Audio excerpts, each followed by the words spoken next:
কথিত আছে ধর্ম যার যার বড়মা সবার। বাংলায় আরও একটা বিখ্যাত জাগ্রত কালী মায়ের মন্দির নৈহাটির বড়মার মন্দির। এই বড়মাকে কেন্দ্র করে দর্শন করতে দূর দূরান্ত থেকে কত ভক্তগণ আসে। তো চলো তোমরা কিভাবে আসবে পুজো দিতে, চলো তোমাদেরকে বলি।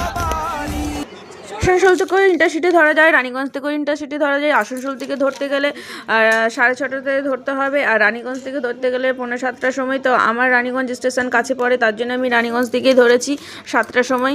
আর রানীগঞ্জ থেকে ধরেছি বলে আমি বসার কোনো জায়গা পাইনি। আসানসোল থেকে ধরলে হয়তো আমি বসার জন্য জায়গা পেতাম, কিন্তু ব্যান্ডেলে একটু ফাঁকা হয়েছিল, সিট পেয়েছি।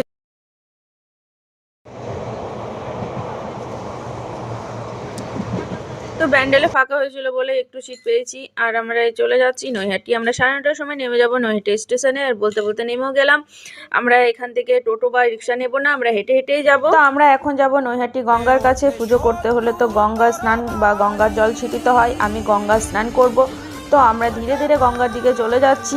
তো চলো তোমাদেরকে বলি এই বড়মার কিছু অলৌকিক ঘটনা। এই বড়মার নামকরণের আগে পুজো হতো মদেশ কালী নামে পূজিত হতো। বড়মার মন্দিরটি প্রতিষ্ঠা করে মদেশ চক্রবর্তী এক ভদ্রলোক। এই মদেশ চক্রবর্তী নিজের বাড়িতে পুজো করলেন বড়মাকে। ধীরে ধীরে মূর্তিটা বাড়তে থাকলো, 14 ফুট উঁচু। সবাই মনে করে মায়ের কাছে মন দিয়ে যা প্রার্থনা করা যায় তাই পায়। মায়ের কাছে মন থেকে কিছু চাইলে মা তাকে ফেরত দেয় না, এমন ভক্তদের এই থেকে উঠেছে ভক্ত যার যার বড়মা সবার। তাই সবাই বড়মাকে পুজো করতে আসে দূর দূরান্ত থেকে। অনেক ভক্ত নৈহাটি গঙ্গা স্নান করে, দণ্ডি কেটে কেটে মায়ের মন্দিরে যায়। বড়মার কাছে প্রার্থনা যখন সত্যি হয়ে যায় তখন ভক্তরা দণ্ডি কেটে কেটে চলে যায় মায়ের কাছে। আমি গঙ্গায় স্নান করে চলে যাব মায়ের মন্দিরের সামনে। তো আমি এবার ধীরে ধীরে গঙ্গার দিকে চলে যাচ্ছি।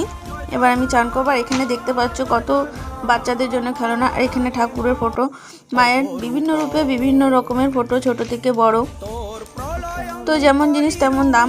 তো এই যে আমার বর দাঁড়িয়ে রয়েছে, আমার বর চান করবে না, আমি আর আমার ছেলে আর গোপুসোনা চান করব আমরা। তো এবার আমরা আস্তে আস্তে চান করার জন্য গঙ্গার পাড়ে নামলাম।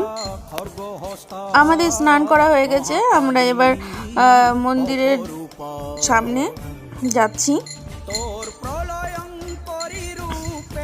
মায়ের মন্দিরে যাওয়ার আগে অনেক রকমের সুন্দর সুন্দর মায়ের মূর্তির ফটো, বিভিন্ন রূপে বিভিন্ন রকম, ছোট থেকে বড় সব রকমেরই পেয়ে যাবে মায়ের ফটো।